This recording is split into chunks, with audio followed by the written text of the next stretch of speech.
सावित्री, तुम्हें पाकर तो मेरी सारी तमन्नाएं पूरी हो गई, मगर बहुत तरसाया तुमने।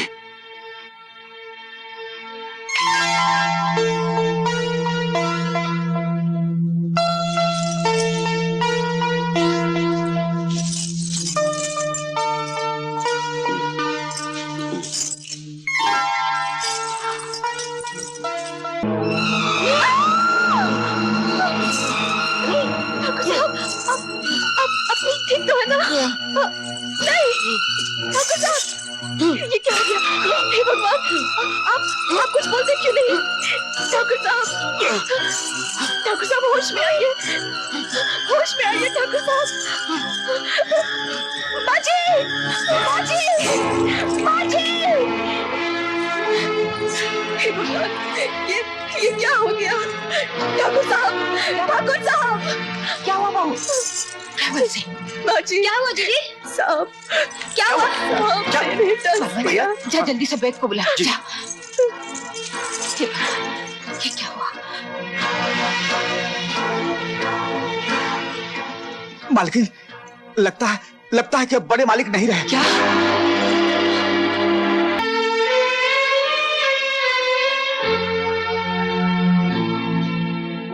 इंसान सोचता क्या है और होता क्या है। कल डोली आई थी, आज अर्थी चली गई। कितना बड़ा कलेजा है। बेटे की मौत को कितनी खामोशी से सह गई ठकुराइन। सहने के बगैर और चारा भी क्या है। मनूस बहू के पैर जो हवेली में आ गए, पैदा होते ही माँ को खा गई, हवेली में आते ही पति को खा गई। ठाकुर साहब अच्छी सूरत पर रीझ गए, होने को कौन टाल सकता। ये तो बहुत ही बुरा हुआ। तुम ठीक कहती हो। बेचारे ठाकुर साहब को क्या पता था कि अच्छी सूरत के पीछे डाइन छुपी बैठी है।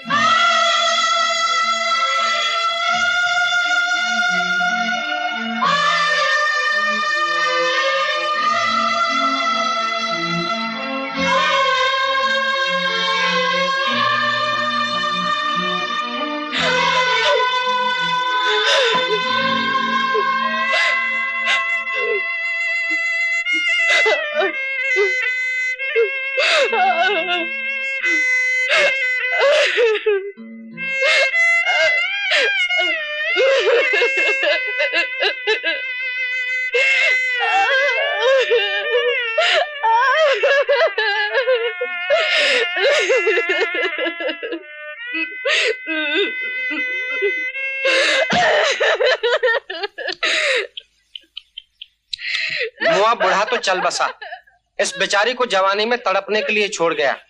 बुढ़ापे में शादी करने की क्या जरूरत थी, वो भी ऐसी जवान लड़की से।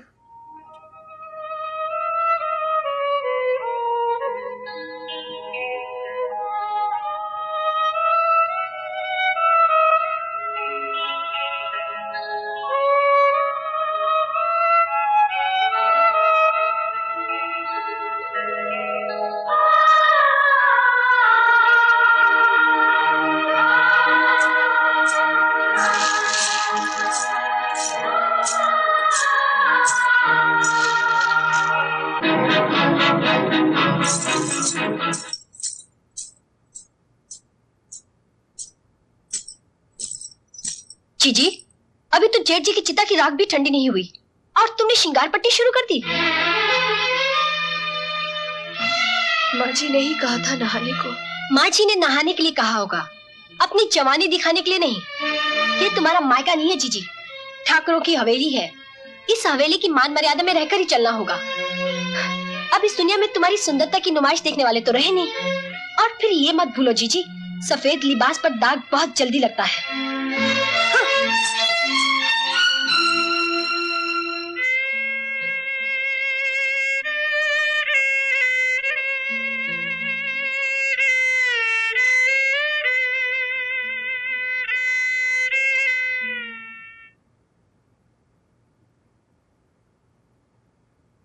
बहू, कल होली है। मैं सोचती हूँ तुम्हारे घर संदेश भिजवा दूं ताकि कोई आके तुम्हें यहां से ले जाए। मेरे लिए कैसी होली, कैसी दिवाली और कैसे तीज त्योहार। मेरा सब कुछ इसी चार दीवारी के अंदर है। मुझे कहीं नहीं जाना माँ जी, मुझे कहीं नहीं जाना। कमीने, नमक हराम, मैंने तुझे कहा था ना कि अभी इस हवेली की इज्जत है। इसकी तरफ आंख उठा के भी देखा तो तेरी आंखें निकाल दी जाएंगी। और तेरी इतनी हिम्मत की तूने इस पर रंग डाला। हाँ? तुम्हारा इस हवेली की दीवार के पास नजर भी आया तो तेरी टांगें तोड़ दूंगा। चल दबा जा ऐसे, निकल जा। देखता क्या, निकल।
इतनी रात गए यहाँ? रंग लगाए नहीं।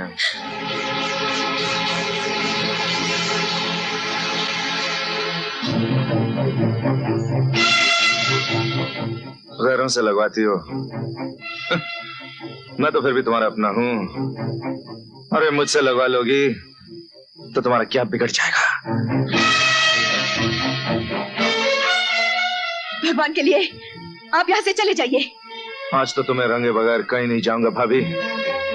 तुमने अपनी जिंदगी को इतना खुश्क बना लिया है कि तुम्हें इतना भी पता नहीं कि इस रंग की रंगीनी में कितना मजा है।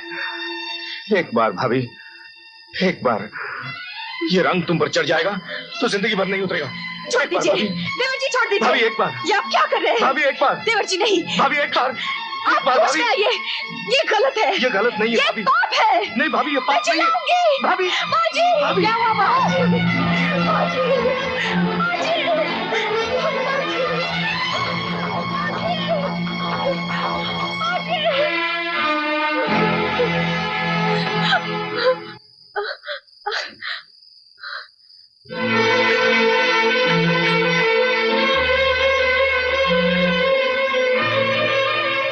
मैंने किसी के भागने की आवाज सुनी। कौन था जीजी? मैं पूछती कौन था जीजी? बोला ना, जवाब दो ना जीजी। सत्तों के सिवा और कौन हो सकता है? मैंने अभी अभी उसे इस हवेली से भागते हुए देखा है। हाँ। सुन लिया माँ जी, छोटे कुल की लड़की अगर बड़े घर में आएगी तो यही गुल खिलाएगी। मैं कहती हूँ अभी भी वक्त है, आप इसे यहाँ से निकाल दफा कीजिए, वरना ये हवेली की इज्जत खाक में मिला देगी। नहीं नहीं माँ जी, सत्तू नहीं था, सत्तू नहीं था। तो फिर कौन था?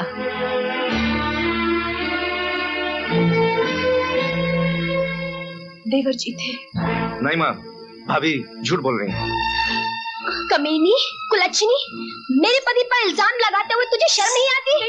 अपने कुकर्मा को छुपाने के लिए तुझे और कोई बहाना नहीं मिला? आइंदा ऐसी घटिया तोहमत लगाने की कोशिश की तो मैं तुझे... तुम दोनों अपने कमरे में जाओ। लेकिन माँ, मैंने कहा ना तुम लोग यहाँ से जाओ।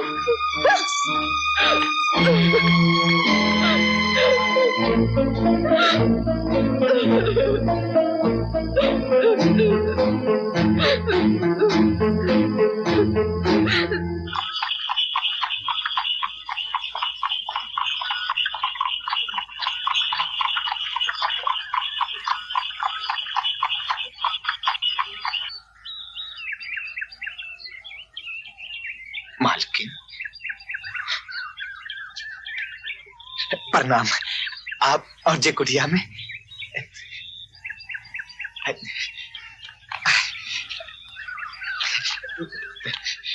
ठीक है विराजी। सत्तू, मुझे तुमसे कुछ बात करनी है। आज्ञा कीजिए मालकिन। क्या तुम सावित्री से बहुत प्यार करते हो? जी आप क्या कह रही हैं मालकिन? घबराओ नहीं सत्तू, मुझे सब मालूम है। नहीं नहीं मालकिन, अब मैं उससे प्यार नहीं, उसकी पूजा करता हूँ। मैं चाहती हूँ सत्तू, तुम्हारी पूजा के साथ साथ तुम्हारा प्यार भी सफल हो जाए। ये लो सत्तू, और सावित्री को लेकर कहीं दूर चले जाओ। नहीं मालकिन, जी आप क्या कह रही हैं? जी कैसे हो सकता है मालकिन? जिसकी मैं पूजा करता हूँ उसे बदनाम कैसे कर सकता है? उसे तिल तिल जलते हुए देख सकते हो, उसकी जिंदगी बर्बाद होते हुए देख सकते हो। मालकिन। हाँ सत्तू, मेरा अपना ही खून मेरे माथे पे कलंक का टीका लगाने पर उतर आया है, उस अबला की इज्जत लूटने पर उतर आया है। मैं एक औरत हूँ, मैं अपनी आंखों से जुल्म नहीं देख सकती और ना ही उसकी इज्जत की रक्षा कर सकती हूँ। मालकिन मैं उसका नहीं सत्तू, उसकी ताकत के सामने तुम हार जाओगे। मैं जैसे कहती हूँ वैसे ही करो। लेकिन मालकिन ये तो पाप होगा। ये पाप नहीं सत्तू, पुण्य है। एक अबला की इज्जत बचाने से बड़ा पुण्य और कोई नहीं, और एक अबला की लूटती हुई इज्जत का तमाशा देखना उससे बड़ा पाप कोई नहीं। और मैं पाप नहीं देख सकती। कल तक वो मेरी बहू थी, लेकिन आज वो मेरी बेटी है। और एक माँ अपनी बेटी का हाथ तुम्हारे हाथ में सौंपना चाहती है। अगर आप मेरे हाथ में उसका हाथ सौंपना चाहती हैं, तो फिर रात के अंधेरे में मुंह छिपाकर भागने के लिए क्यों कह रही हैं? इसलिए कि दिन के उजाले में मैंने ऐसा करने दिया तो ठाकुर खानदान तुम्हें जिंदा नहीं छोड़ेंगे, और फिर उस गरीब का क्या हाल होगा इसकी तो तुम कल्पना भी नहीं कर सकते। मालकिन, ये फैसला आपका है, सावित्री का नहीं। मैं ये फैसला सावित्री के मुंह से सुनना चाहता हूं। ठीक है बेटे, ठीक है।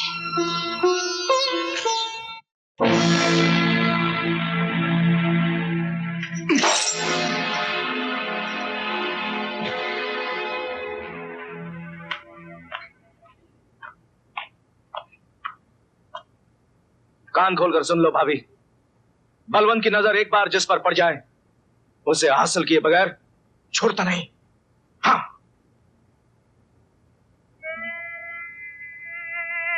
हे भगवान, मैं अब क्या करूं, क्या करूं? मायके में रह नहीं सकती, और अब यहाँ मेरी इज्जत बच नहीं सकती, बच नहीं सकती। कहाँ जाऊं, क्या करूं, क्या करूं? सावित्री, अब तेरे लिए एक ही रास्ता है, मौत।